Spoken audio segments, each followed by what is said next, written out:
Hello and welcome to Human Nature.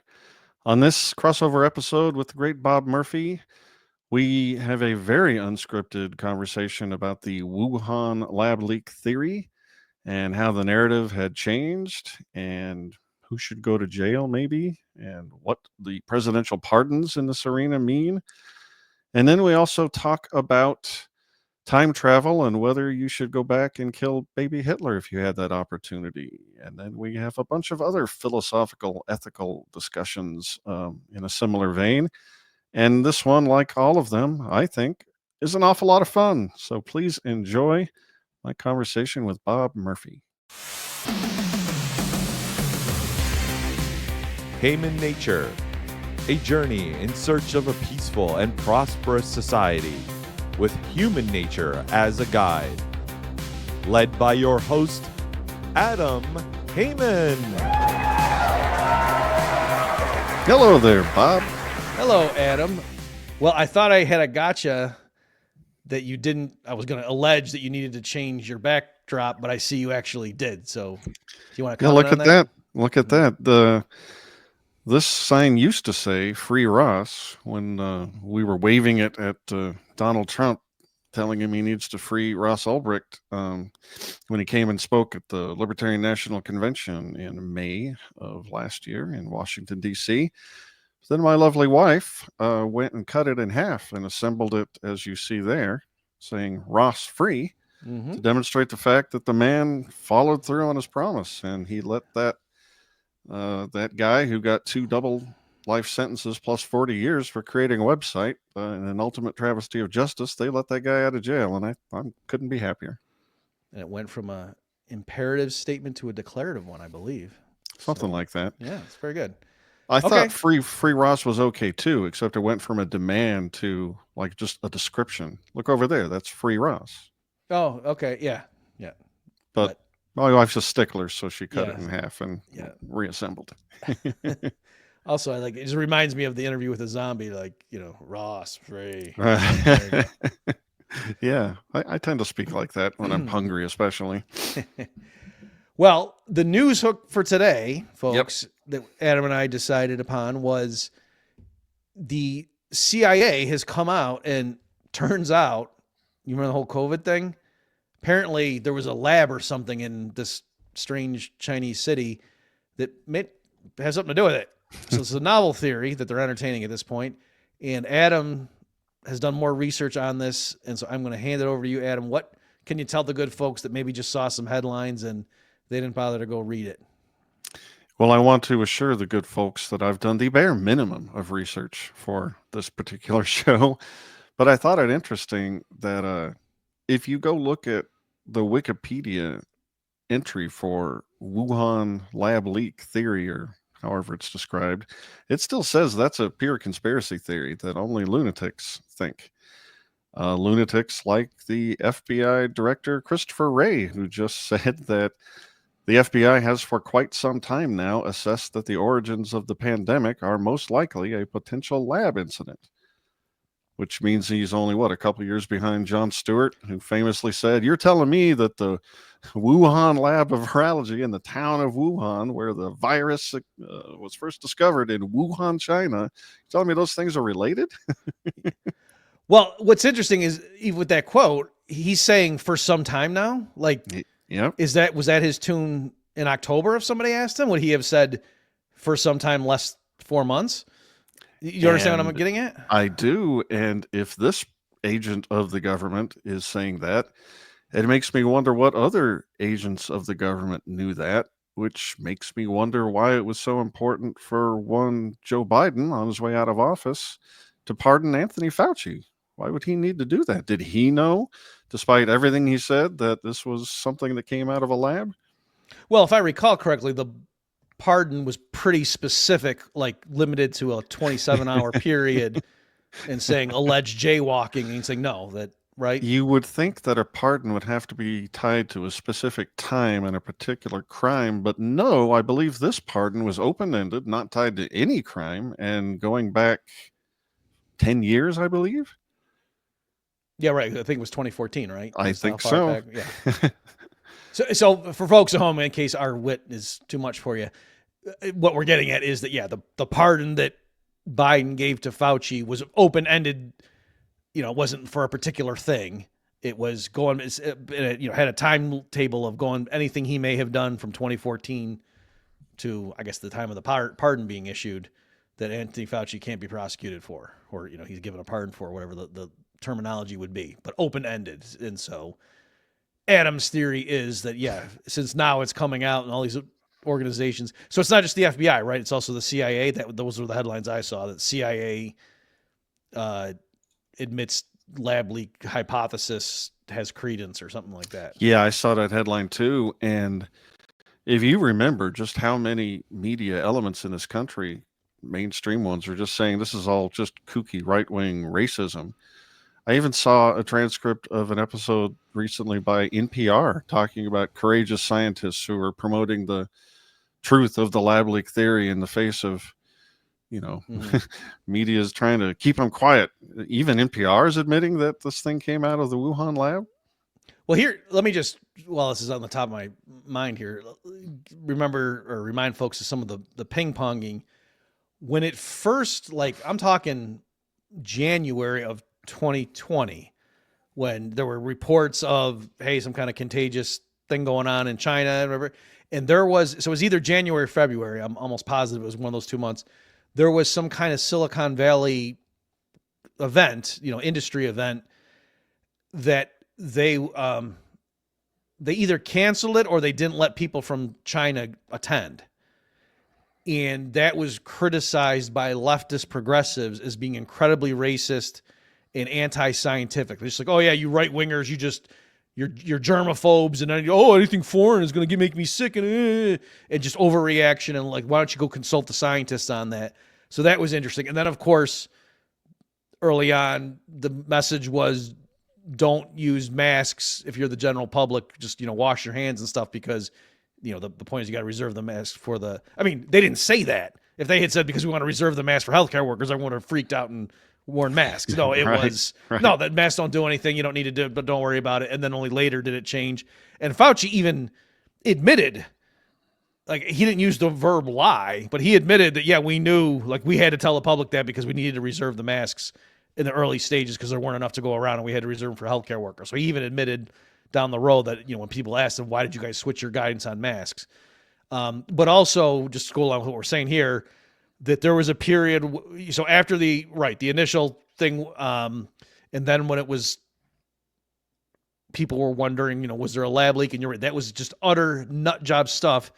And then there was a Wall Street Journal expose on it.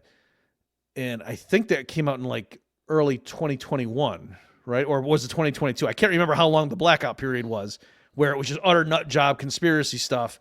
And then at some point, the Wall Street Journal broke a story. And then all of a sudden, it was literally within 1 week, it became acceptable to say that. So it was still people on the left still saying, oh, come on, that seems like a stretch. But it was now, okay, maybe, but we still think it's unlikely. Whereas literally the week before, you would have been afraid you'd lose your job if you said something like that. Just what a crazy nut. That'd be like saying we didn't go to the moon or something. It was just what a nut job you were, or that AIDS can get transmitted, by sending letters or something. Yeah, I agree. And it brings up so many questions. Why did they rush to take one side of this particular narrative? Was it just that Trump was the guy who was sort of in the public eye saying, I think this thing came from China, so he must be wrong about everything and a racist? And then the other thought is just how incredibly herd-like we are. The entire population is ready to call you a racist for suggesting the most obvious thing, and then they'll 3 years later just act as if they always knew it, or the memory hole, the whole outrage and the way they treated everybody was entertaining a hypothesis that was totally rational. Well, I think to make it even more cynical or arguably sinister, I can't prove this, but I believe if I had time, I could go and find that. Well, no, of course I can do it, because it ties into what I just told you, that the left is criticizing the right for trying to make it this is a China thing. they were actively saying you can't ban flights and stuff like that.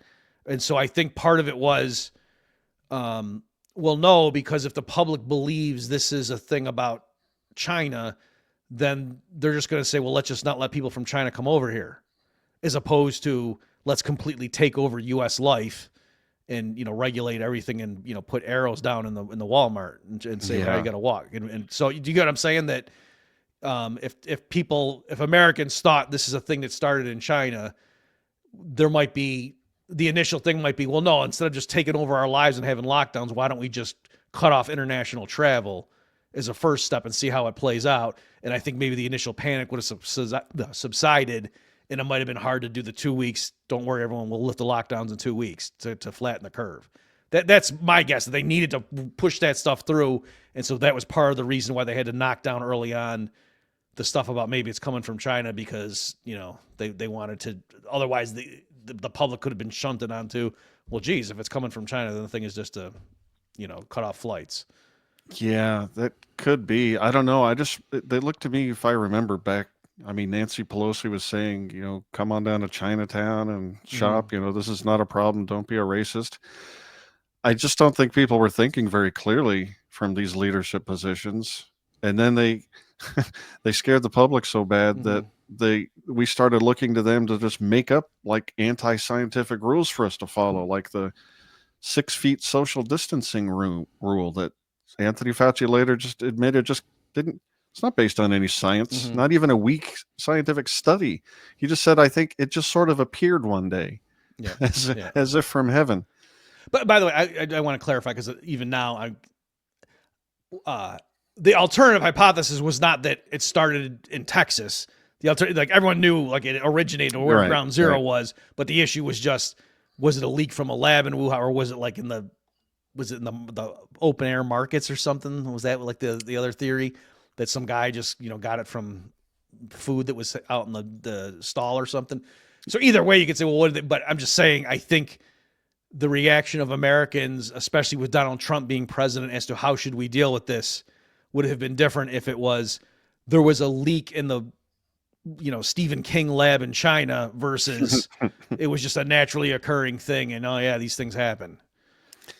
Yeah, I have 2 thoughts about that. And one is, it's not original to me, but are you really trying to tell me that the racist idea is that intelligent Chinese scientists were monkeying around with gain of function and accidentally let a dangerous virus loose?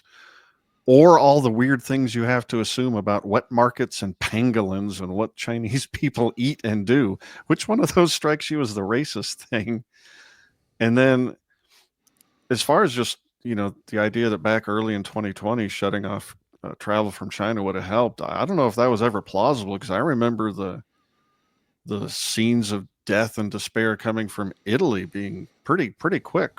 And if the thing had already, you know, gone from Asia to Europe, is there any amount of restriction that was reasonable that could have saved the country? I kind of doubt it, especially if the reports are true that a whole bunch of people in this country got a weird kind of sickness that they didn't have a name for, you know, back in November and December. Again, I just want to make sure, right? I'm not saying like, oh, we should have tried. I'm not doing like the Murphy Great Barrington Declaration Part 2 or something. All I'm saying is, I think since, you know, under the assumption that the plan was, we're going to use this to ram through a bunch of stuff to see how much the American population will endure, that it would have been a distraction if it looked like this was a lab leak. And so that's my modest point, that anyway. But yeah, obviously once the cat was out of the bag, it was getting over the United States no matter what. Do you have any visibility on the theory that Biden's pardons to people like Fauci can work to actually hurt their case? Because now they can't claim, you know, Fifth Amendment immunity for anything. And so if they got hauled before Congress for any reason, or were involved in some court case that couldn't plead the Fifth, and then maybe they could be gotten for perjury or something like that. I've heard these theories, but I don't know how much water they hold. Yeah, unfortunately, I mean, so the quick answer is I don't know.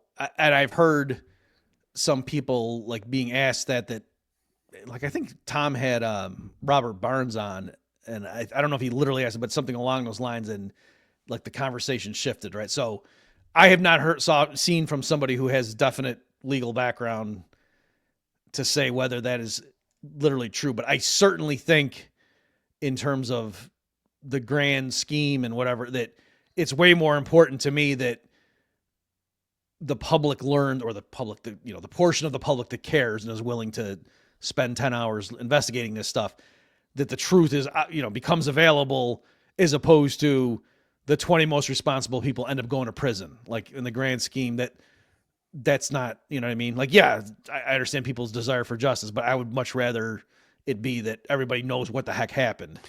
Yeah, I agree. I think rather than like a bunch of people taking plea deals and then going and serving prison time, and then we don't know what happened actually.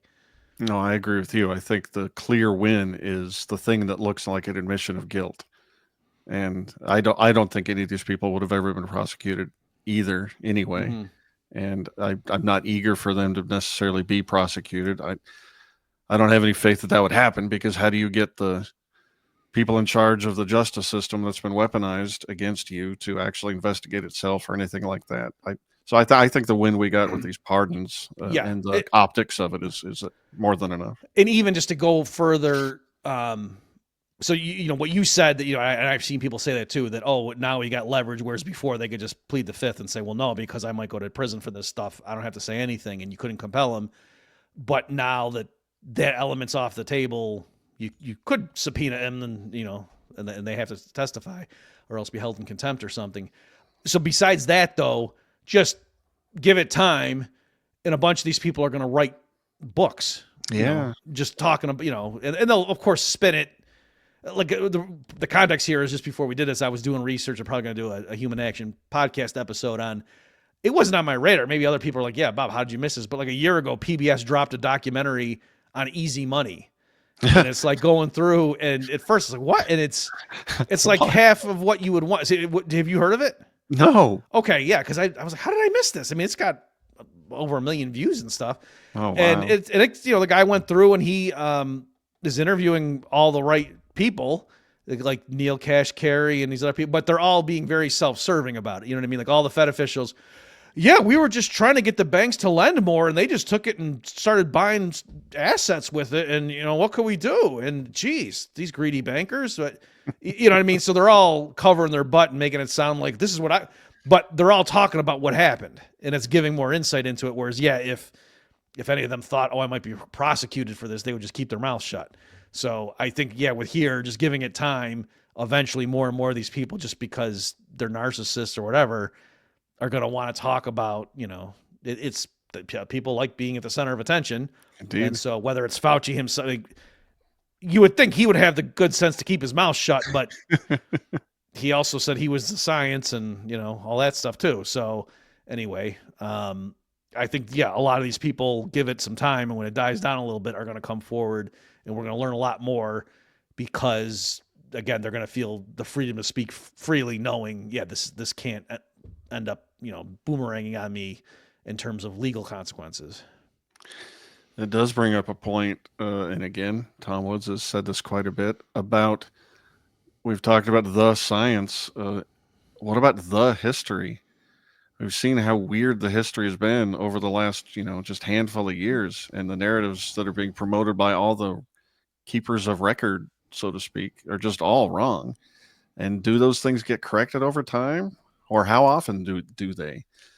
I'm really curious to see what this looks like in the history books 20 or 30 years from now. I'm fascinated by it. Yeah, I'm sorry to doubt you, Adam, but I just had to look. Wikipedia, COVID-19 lab leak theory is the subject matter, and the COVID-19 lab leak theory, or lab leak hypothesis, is the idea, blah, blah, blah, blah. This claim is highly controversial. Most scientists believe the virus spilled into human populations through natural zoonosis and Yeah, I mean, the heck is this? You keep scrolling, and they keep on talking about it being a conspiracy theory. Yeah, I mean, does this is the article locked? Like, how is this possible? I don't know. I mean, I'm not trying to say that Wikipedia is the definitive source of human knowledge, but you'd think it would be a little bit more responsive. Yeah. Just not to take this on a huge tangent, but I used to love Wikipedia, and then I don't know, like in the last 3 years or so, it just has seemed incredibly biased, and I'll use it for non-political things, or just, if you want to get going and go try to find some sources on something. But it's I don't like it now as much as I used to. I actually used to contribute to it, and I stopped. Yeah, for my money, I just view it as a starting place, just to sort of get whatever. It's what the common story is, and then like you look into the sources and start Googling around for contrary opinions and see what you find. And I maybe mean, right, but I feel like even given that's what it was for, more like for something like this to me, this would have been inconceivable 10 years ago, that if major stories break where NPR and the Wall Street Journal and stuff are covering it, several days later, it's still nobody has put that into the article at Wikipedia on this. That's all I'm saying. The thing I love about our conversations is they go in so many weird directions. When Wikipedia was newer, I have to imagine that a lot of people were willing to spend their time curating it and editing it just because it's a brand new thing. And look, I'm part of the official history. Maybe it's worse now just because not that many people care as much anymore. Or it could be a bias thing that, just like I personally don't, like if it was rightly or wrongly construed as being politically biased, then a bunch of right-winger types left. And so then, yeah, like those would be the ones that would go in and have the incentive to, right, fix this article. And so now if those people aren't there, anyway, all I'm saying is there was a lot of people that made sure when I lost an inflation bet to Paul Krugman that even there, I bought into the narrative. I didn't lose an inflation bet to Paul Krugman. I lost an inflation bet to David Henderson and Brian Kaplan, and Paul Krugman ran a victory lap. So even though it was libertarians or anarchists that won that inflation bet, Krugman was not saying anarchism for the win. He was saying Keynesianism for the win, even though the people who won the bets were not Keynesian. Interesting. And I'm noticing a big hole in the market you could rush in and fill with a Smurfopedia that 20% more accurate than Wikipedia. You should get on that. I should. All right, well, go ahead. I was about to change gears very awkwardly, and ask why in the world you've been thinking lately about drowning innocent babies. Speaking of Fauci, so how did this even?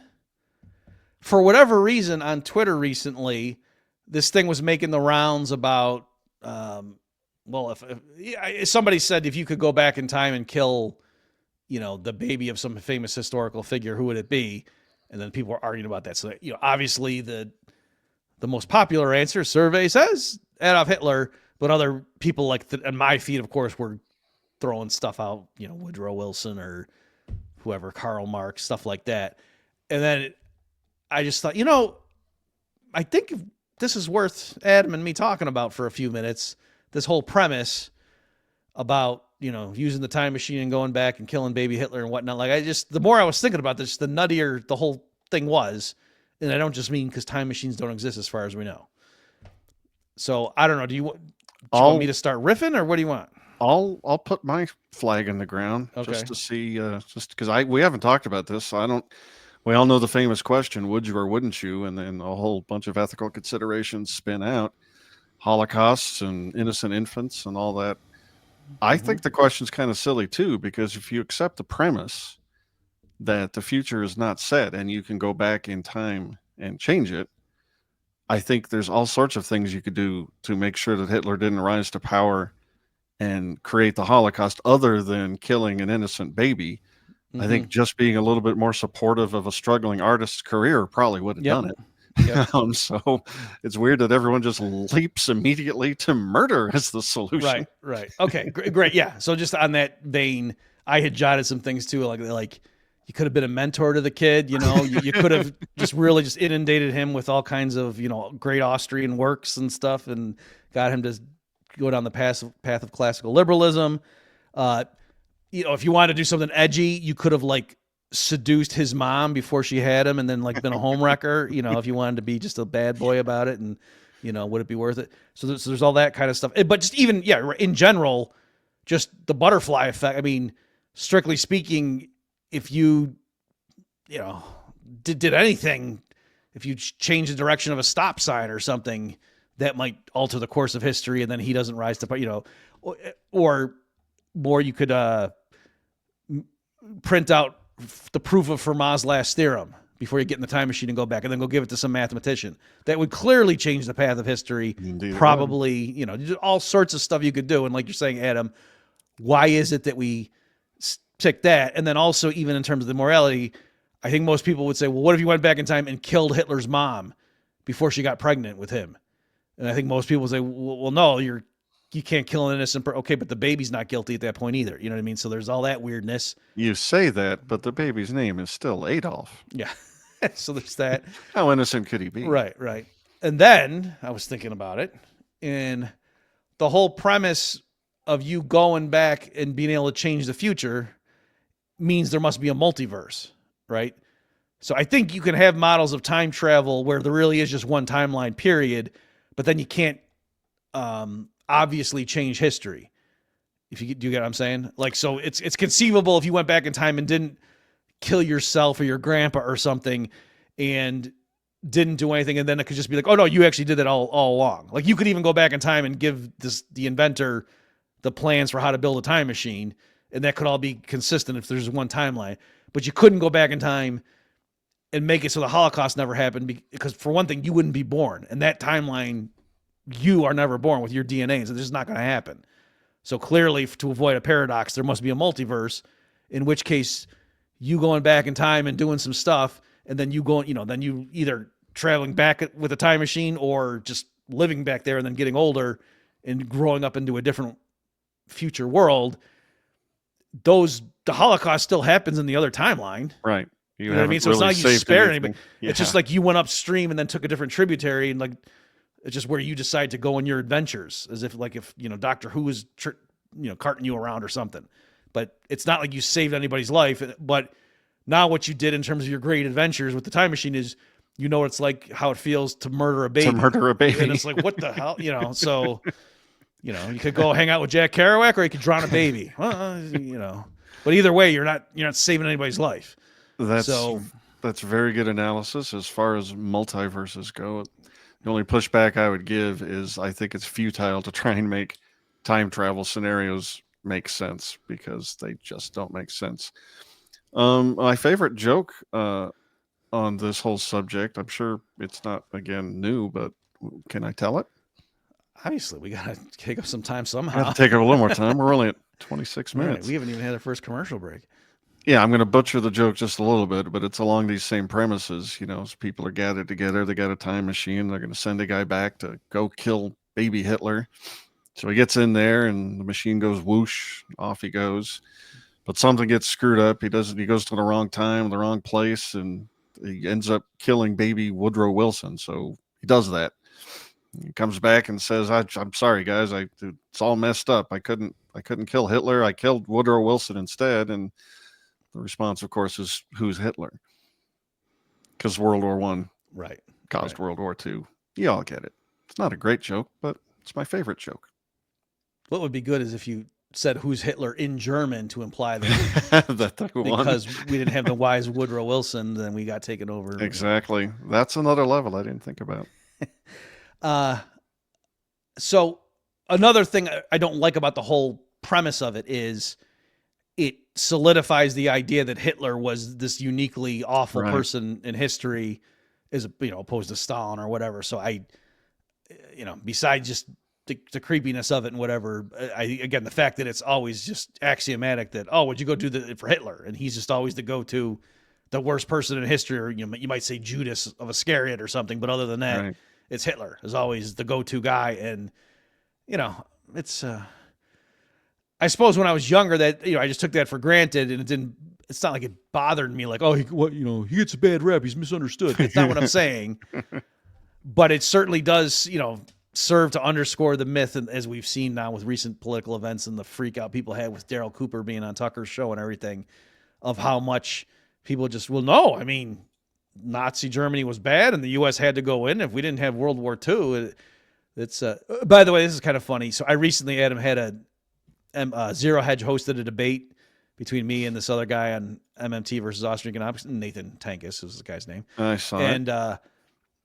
At the end, like, I think I won the debate. All right, I'm just going to say that.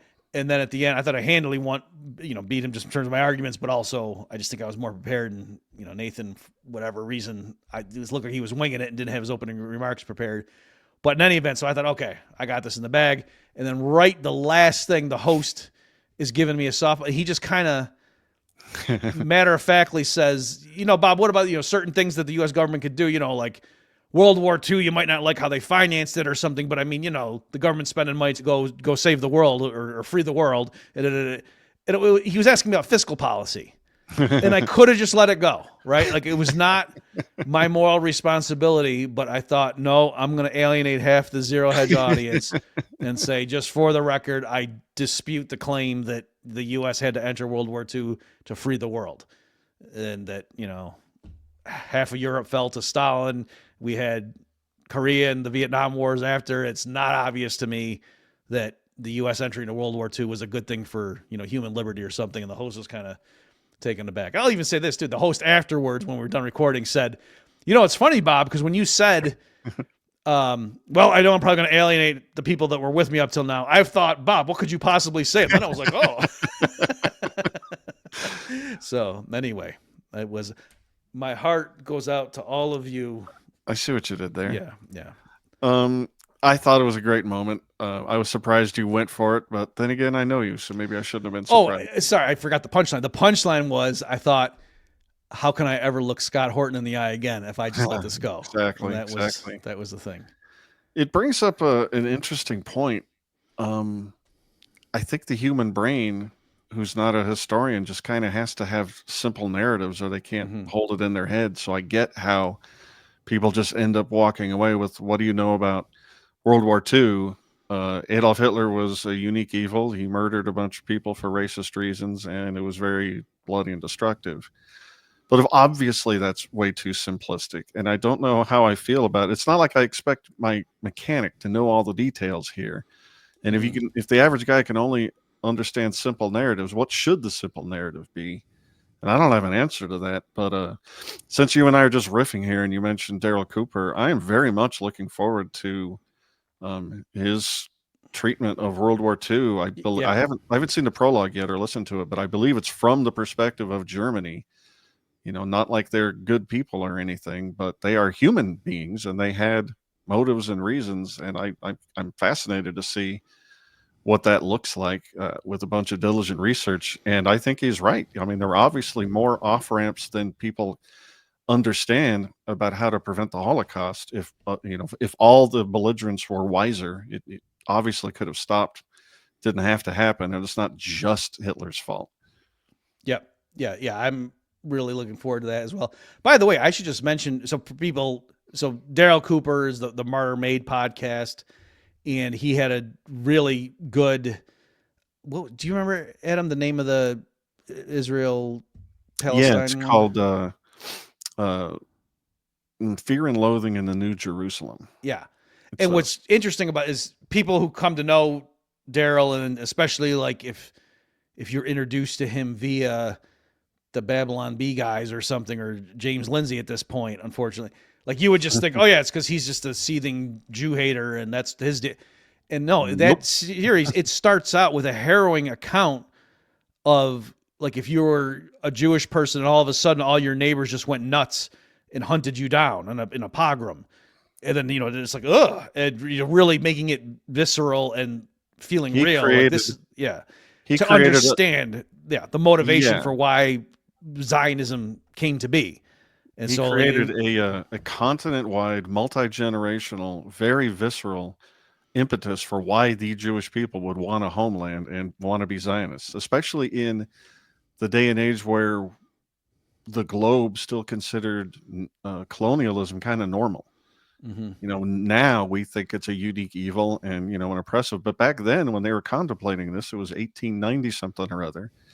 And it was just, of course we can go anywhere we want in the world and bring, we'll make these these primitive people better by our presence if they're even there. It just wasn't even thought of as a problem. Of course, we can go colonize a place and just make it a safe homeland for the Jewish people. And he presents that case very, very well. Yeah, it's like I think the mark of good fiction. And my oldest son is trying to write a novel and what, and I'm getting him. And my big thing was, don't set your characters up to mock them. Like, have every character thinks he's the star of the story. Yep. And, has his motivations, and it might not be true that everyone thinks he's the good guy. Like there might be some people that think that's silly, or well, I got to pretend to do this because these idiots out there with their silly morality that their, parents taught them or whatever. But still, everyone's got their motivation, and that's what, and Cooper is not judging anybody in the narrative. He's just trying to explain to you, this is what happened, and here's why every interested party did what they did. And you can just say, oh, okay, now I understand why that happened, even though that's kind of a crazy outcome. Yeah, I don't want to turn this into just a love letter for Martyrmade, but on his website there for free, he's got a great series talking about Nietzsche and Dostoevsky. That's just fascinating. He's got a great one on the history of the civil rights movement and how it led into the Jonestown Massacre, which is just way more informative about what the 50s and 60s were like than I ever expected from just a story about drinking the Kool-Aid. He does really good work. They're very interesting. They're very informative. You always learn something. And go check out Martyrmade.com. Maybe we'll put a link in the show notes to exactly how you find Martyrmade and all this stuff. And the first one I listened to from him was where I learned about the Baaaahhh novel about the sex alien rapist, the right. Epstein stuff. Look at that, a hyperlink to a previous crossover show. There you go. Well done, Dr. Murphy. Thank you. So speaking of getting to everyone's head and seeing how things happen and its crazy outcome, that's my last bit on the, the philosophical, would you go back in time and kill baby Hitler if you couldn't stop? It's just funny now as not just a Christian, but flirting with Calvinism. Like to me, like, of course I would. Like it's just, why would I do it? Because it's, everything in my current understanding is it's like a mix of absolute precise determinism, but married with free will. And that the position would be Molinism, if people know what that is. I won't get into that tangent now here, but my point is just like when you say, well, why does God allow this bad thing to happen? And say, okay, well, what would you change? And it's not like you have to say, well, wait, but there's molecules, like the state of the universe, 10 minutes before what you think shouldn't have happened was such and such. The laws of physics would have to be different for it not to turn into what you said. So what would you change? What laws of you don't like F equals MA? You get what I'm saying? And it would be like, I think you would realize you can't just tweak one. It's sort of like analogous to, oh, wow, there should be, more housing for poor people. Okay, well, I'm going to go tweak this. And then that starts having a cascade of, so that's kind of what I think that, given my views, that when you die and then you confront God and maybe some people are going to be wagging their figure like, why did you let all this? And he could just start showing you, whoa, that is gorgeous. That's why you did that. That's what I think it would be like. So in that context, then to go back in time and say, I mean, for all you know, more people would die. You're going to drown baby Hitler, and then maybe some other tyrant rises in his place who's even worse, and then more people die. Right. So that's what I'm saying. You don't know the future. Maybe the most awful things haven't even happened yet. Right. Why do we think that the stuff that happened between those 5 years is the worst thing that's ever going to happen in human history? And that's, what I mean? And I think that's why the important thing to focus on is not how you're necessarily going to change the future in this tortured example, but whether or not you think killing innocents is a good idea. Right. And since we're just spitballing, I'll try to underscore it with a couple other thought experiments we've all heard about. The trolley problem, where you're just an innocent person standing around and you see that some maniac has devised a trolley that's going to, it's set right as it is to run over 5 people and kill them, but you could hit a switch and derail it such that it goes to a different path and kills one innocent person. Mm-hmm. Would you hit the switch? And when people think they have an answer for that, I like to say, well, what about if you're standing on top of a bridge over the trolley? It's a little bit different. Trolley is moving along and it's going to hit 5 people. but you happen to be standing next to a super fat guy. And if you just chuck him, off the bridge onto the tracks, it will stop the trolley and save those five people. Are you happy? I mean, not happy, but would you choose to kill that guy, that fat guy? Or how about the doctor, the similar versions, exact same scenario, but the doctor is what if you were a surgeon and you could save the lives of five people who were dying with various organ ailments by harvesting the organs from a very healthy, unwilling, donor, not donor. Would you be willing to kill that guy in order to save five people who for sure would die otherwise? And I answer all of those the same. No, I'm not willing to kill anybody. Oh, I thought you were going to say whatever one gave you the most money. Yeah. I mean, honestly, this is a podcast, but just between you and me, Bob. No, I mean, we're set in these torturous situations. And again, assuming I don't have a loved one involved where I can make a selfish determination like that, I'd rather not put myself in a situation where I'm the person killing somebody. And I translate that to the baby Hitler time travel thing. And, that's without getting into the goofy time travel aspect of it. I just don't think, again, you buy that kid's paintings a couple of times or that youth. Yeah. Okay. So I agree with you. And I also had thought about the trolley stuff too. That's good. The pushing the guy, I suppose in fairness, somebody could say, well, no, the doctor killing the person like there, I think we do have this idea of there's a qualitative difference between someone dying, quote, of natural causes versus a human murdering them. So if you kill the guy on the table in order to harvest his organs and then save five other people, you're not preventing five homicides. And so that, whereas with the trolley thing, with the evil, you could construct, I mean, you can always construct these things such that it's the same. Sure. But I'm just explaining the particular one there. I could see how somebody would say that's, but I like you're pushing the fat guy off. That one's great because, I think a lot of people would be tempted to say, I'd pull the switch to divert the trolley to hit the one guy instead of five. Seems less murdery, but right? You pushing the guy. And and I guess even there they would say, because it's the original villain. Well, that's interesting though. If the five people are tied up and the villain tied up the other person and put him on the other track, then it seems like the original villain killed five people. It's your choice to come along and kill one. Right. Well, yes, but still, I can understand someone initially thinking, well, no, if the situation is the five are tied up by the same villain and the other's tied by the same villain, he decided people are going to die, and I'm just choosing, how to direct it to minimize the impact. It's true. Whereas then it gets trickier. Well, what if a different villain tied up the other person? Then it's like, wait a minute, that's a little bit weird. And then, like you said, what if it's just some random guy happens to be crossing the track? He's not tied up. And then you do it, that is kind of like your pushing the fat guy thing. Yeah, all those guys are equally innocent. And so it's interesting. Yeah. Why the people's intuitions falter. My views changed. I mean, I think when I was younger, I probably answered it, five is more than one, so I'll hit the switch. But I don't think that anymore. I think I did not create the structure of this universe. The best I can do is not do evil myself. Right, exactly. And so I think there's lessons to be learned there, or maybe I'm just wrong. I don't know. Yeah, I mean, and you could have, I think, like a Ludwig von Mises or Henry Hazlitt, who were in some loose, broad sense, consequentialists. I think they called themselves utilitarians, but in terms of the philosophical tradition, I think a lot of people would say, well, at the very weakest, or they're act utilitarians or something. But anyway, I think they would just say you can't forecast. That's why you can't do that. It's like with the Tom Cruise movie with the future crime stuff, that at the very least you could say, well, the reason you can't do that, as the movie demonstrated, is because maybe they're wrong.